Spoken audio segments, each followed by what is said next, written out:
sudya, iltimos menga bir marta imkon bering, iltimos qilaman. To'g'ri, o'tgan safar ham shunaqa degandim, lekin adashdim-da. Men xato qildim.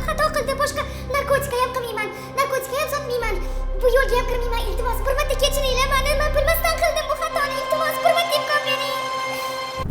Sudlanuvchining afsuslari, bunday gap so'zlari endi uni xatosini oqlamaydi. Bir necha marotaba giyohvandlik vositalarini savdosi bilan shug'ullanib va bu uchun javobgarlikka tortilgan bo'lsa-da, o'ziga xulosa chiqarmasdan yana shu yo'lga kirgan shaxs bugun sud zalida.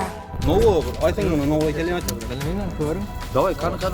Xolislar yaqirab turing. Aniqlik kiritilishicha 1979-yilda tug'ilgan ushbu sudlanuvchi muqaddam sodir etgan jinoyatlari sababli sudlanib jazoga tortilgan. Bundan o'ziga tegishli xulosa chiqarmasdan, ijtimoiy foydali mehnat bilan shug'ullanmasdan, qasddan ilgari sodir qilgan jinoyatiga o'xshash, ya'ni ko'p miqdordagi giyohvandlik vositalarini qonunga xilof ravishda sotib pul topishni niyat qilgan. Tezkor tadbirda xolislar qatnashadi. O'zingiz ham yoningizda qonda topmagan narsa bormi? Oldindan olingan tezkor ma'lumotlar asosida ichki ishlar organlari tomonidan o'tkazilgan tadbir davomida 2 bo'lak oq rangli qog'ozga o'ralgan jami 0,24 gramm geroin hamda 0,44 gramm opiy giyohvandlik vositalari qonunga xilof ravishda saqlanib kelinayotganligi aniqlangan. Jigar rangli o'tkir hidlina salxonda saqlanadi. opiy giyohvandlik moddasiga o'xshash modda immunachchi buni. Yana qora paketni ochamiz.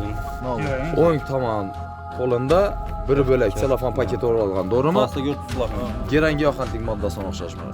Mazkur holat yuzasidan sud ishi jinoyat ishlari bo'yicha Urganch shahar sudida ko'rib chiqildi.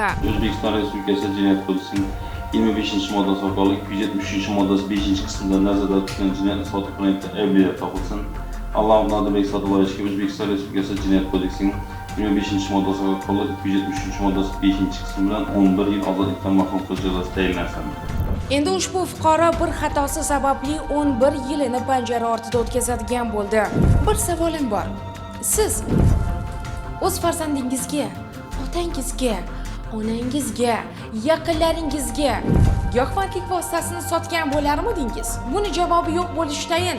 Shunday ekan, boshqalarning yaqinlarini ham umrini, kelajagini barbod qilmang o'z nafsingiz yo'lida.